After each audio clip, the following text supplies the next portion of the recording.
At Arizona State University, we've made online education better, smarter, and more personalized so you can go further in your aspiring field. I decided to pursue medicine once I realized that ASU did have the online program for biological sciences. You're still required to learn the same curriculum. You're still being tested on the same content that anyone would be tested on in person. The comprehensiveness of the program prepared me so well for medical school.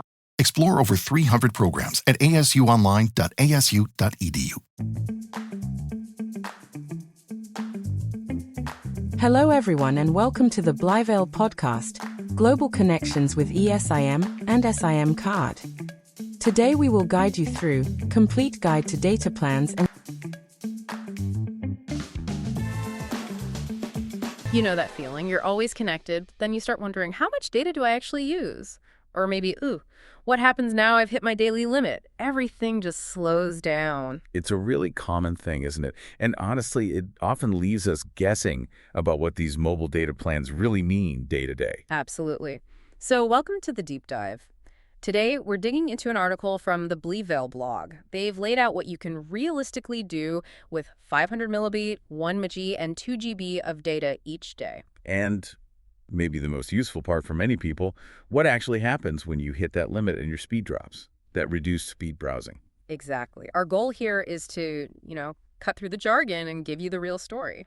We want to offer some practical insights, maybe a few surprising facts, so you can manage your digital life with a bit more confidence and less worry, whether you're on the road for work or just browsing at home. Okay, let's get into it. Before we even talk about the 500 millibit or 1 GB plans, we kind of need to understand how much data normal stuff uses. It's not always obvious, is it? That's right. And knowing this, it really empowers you to manage your plan better. We can generally think about activities in, say, 3 buckets: light, moderate, and heavy consumption. Right. So light activities. What falls into that category? The easy stuff. Pretty much. Your basic tasks. Think instant messages like WhatsApp or Telegram. Sending emails as long as they don't have huge attachments. Okay. For instance, sending 100 WhatsApp messages. That might only use 1 or 2 megabytes. Tiny, really. Wow. And reading maybe 10 emails without downloading attachments. Probably only 5 to 10 megabytes.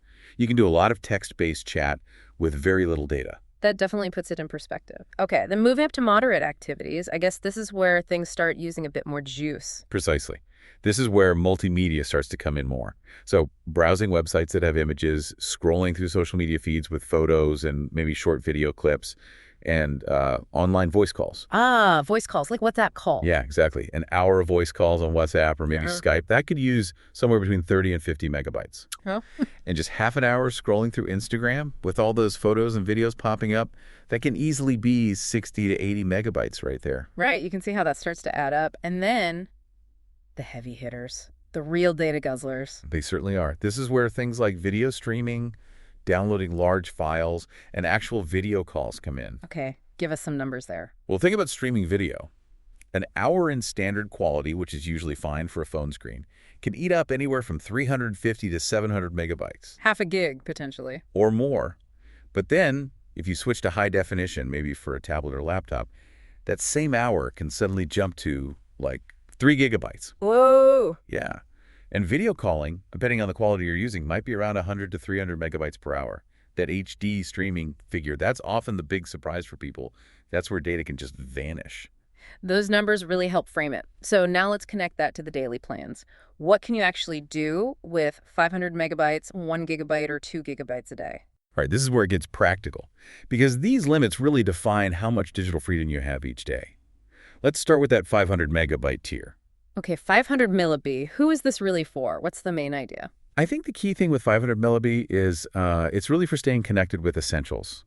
It's not about hours of entertainment. Gotcha. You can definitely send and receive hundreds, maybe thousands of messages on WhatsApp or similar apps. You can browse maybe 100 text-heavy web pages. Checking email is fine. Just watch out for big attachments. What about social media? You can use text-based social media, maybe for a couple of hours. Or if you're mainly doing social media, the source suggests maybe up to 6 hours if it includes photos and videos, which seems quite generous, perhaps focusing only on that. Okay. And music, voice calls. You could probably listen to low-quality streaming music for an hour, maybe longer, according to some interpretations in the source. Up to 16 hours is mentioned. which likely assumes very low quality and it being your only activity. Voice calls are quite feasible, maybe 3-4 hours, though again, the source table suggests much higher potential, like 12-16 hours. So it's decent for communication. What are the hard limits? Where do you really hit the wall with 500 millibit? Video. Okay. Video streaming is almost a no-go. You're looking at maybe 20 or 30 minutes max, and only at low quality. Right. Video calls are also really tight, maybe 30 to 40 minutes, perhaps up to 1.5 to 3 hours according to the summary table in the source, likely depending heavily on quality. And downloading files, pretty much limited to small stuff, maybe up to the 300 millibit if you're careful. So for work or travel? Yeah, you can manage lots of emails, unlimited texts on WhatsApp, view cloud documents, but uploading or downloading anything big is tricky. A short video conference, maybe 1.5-3 hours, could work. Okay, that paints a clear picture. What happens when you double it, 1 gigabyte a day? Who's that aimed at? This is probably the sweet spot for the average user, someone who mixes communication, social media, and a bit of entertainment. Makes sense. You get everything from the 500 millibit plan, obviously, but with a lot more breathing room. You could browse, say, 200 web pages with pictures and stuff, maybe even 300 plus that. Social media becomes more usable. Yeah, scrolling through feeds with photos and short videos for maybe 2-3 hours a day is realistic. Or potentially much longer, up to 12.5 hours, if that's your primary focus, based on the source table. Music and a video. You could stream music at medium quality for 3-4 hours, or high quality for maybe 5-10 hours. Yeah. Standard quality video watching, maybe 1 to 1.5 hours, potentially up to 2.8 hours. Video calls could stretch to 1-2 hours or even 3-6 hours, depending on quality. And downloading. You can handle medium-sized files now, maybe things up to 100, 200 millibits easily, possibly up to 600 millibit total. Sounds like a good all-rounder plan for many. Are there still significant limitations with 1 GB? Oh, definitely. High-definition video streaming, still pretty limited, maybe 30 to 60 minutes tops. So no movie marathons in HD. Online gaming might still have restrictions depending on the game, and downloading really large files like gigabytes worth is still going to be a problem. And for professional use? It's much better. Easier cloud access. Syncing medium files is fine. Video conferences can be longer, say 3-6 hours. You can do more intensive web browsing for work, like using online dashboards or tools. Okay, and then the top tier mentioned, 2 gigabytes a day. This sounds like where things get pretty generous. Yeah, this is getting into the high consumption zone. Yeah. It should satisfy most people, even those who use their phones a lot. So what does that unlock? Well, everything for the 1 GB plan, but just more. You can browse hundreds of websites rich with content, like 600 pages or so. Social media, you can use it very extensively, watch stories, stream videos potentially for many, many hours, maybe even up to 25 hours if that's all you did. Wow. Music, video. High quality streaming music pretty much all day long, maybe 20 hours worth. Standard quality video, you could watch for maybe 2-3 hours or potentially up to 5.7 hours. Video calls and gaming. Video calls could go for 3-4 hours easily, maybe even 6-13 hours. Online gaming for several hours is feasible, perhaps 13-40 hours, depending on the game's data use. And downloading files up to, say, 500 millibit or even 1.5 GB shouldn't be much of a worry. Okay, so that covers a lot, but I'm guessing even 2 GB isn't truly unlimited, right? Still some boundaries. You're right. The main one is probably 4K video streaming, ultra high definition.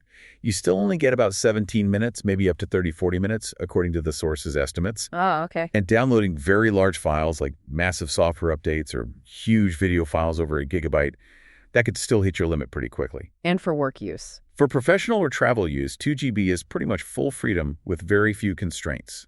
Syncing large files, long video conferences, 6-13 hours, using multiple online tools at once, it should handle all that smoothly. Now, this is the part I find really interesting. What happens when you actually use all that daily data? Most modern plans, like these ones, let you keep browsing but at a much slower speed. Here, it's 384 kilobits per second. What does that actually feel like? Yeah, this reduced speed is it's like a safety net. It's crucial. When we talk 384 kbps, think slow, like dial-up speeds from back in the day, maybe a bit faster. Okay, so not fast. Not fast at all, but it's enough to keep you connected for the absolute essentials. Once your high-speed data runs out, you can usually still send and receive text messages, like on WhatsApp. That's good. You can probably check emails, especially if they're mostly text. You might be able to load very simple websites, but you'll need patience. Lots of patience. Can you still make calls? Voice calls, like over WhatsApp. Often, yes, the quality might drop noticeably. It might sound a bit garbled or delayed. So you're not completely cut off, which is a relief. What becomes really difficult or just impossible at that speed? Well, anything involving significant data, video streaming, forget it. Even low quality will likely buffer constantly or just won't load. Music. Audio streaming might work, but only at very, very low byte rates. Think 8 AM radio quality maybe. Yeah. Downloading files, it would take ages, like hours for something that only takes minutes. Video calls, social media. Video calls are generally out. And social media with lots of photos and videos, it will be incredibly slow and frustrating to use. Images might take a long time to appear, if at all. So what's the big takeaway benefit of having this slow speed backup? The main thing is that continuous connection. It ensures you can always do the basics, send that urgent message, check a critical email, maybe make a quick call without facing extra charges or just being completely offline. Right, no bill shock. Exactly. It's a really valuable safety net, especially like you said, if you're traveling or rely on your phone for key communications. You know you won't be totally stranded digitally. Okay, so putting it all together, how should you choose the right plan? And then how can you make the most of whichever plan you have? Right. Choosing the plan really comes down to being honest about your habits. What do you actually do online most days? So for the 500 millibeat plan. That's really perfect if you're a basic user. Mostly communicating via text, checking email, maybe some light browsing. But, and it's a big but, it's definitely not for you if you regularly stream video or make frequent video calls. And the 1 GB plan, the middle ground. That's probably best for the average person. You use social media regularly, stream some music, watch the occasional video, it covers a lot. But it's not quite enough for heavy users, especially those wanting lots of HD or 4K video. Which brings us to 2 GB. Yep, that's for the power users. Extensive social media, regular video streaming, mostly standard definition, downloading medium files. It's pretty robust.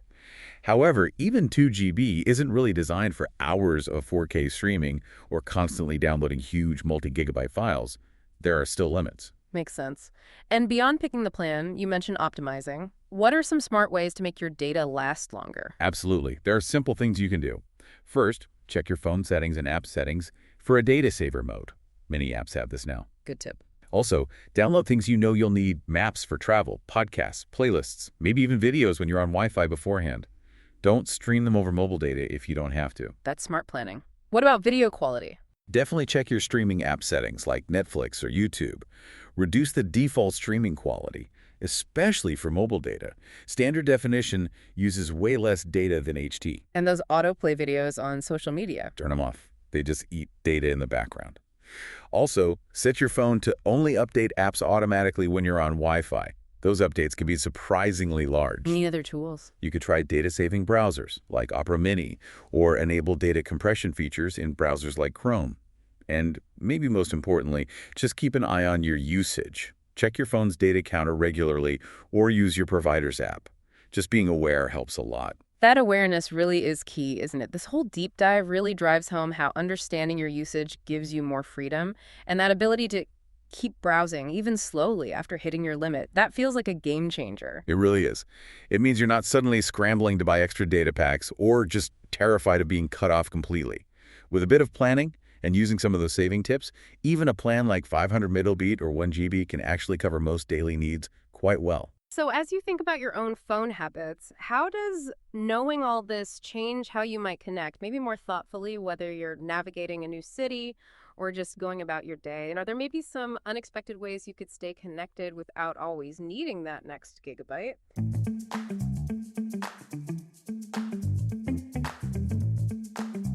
We have reached the end of our podcast episode on Complete Guide to Data Plans and Continuous Navigation. I hope it was useful to you. Don't forget to subscribe to the podcast and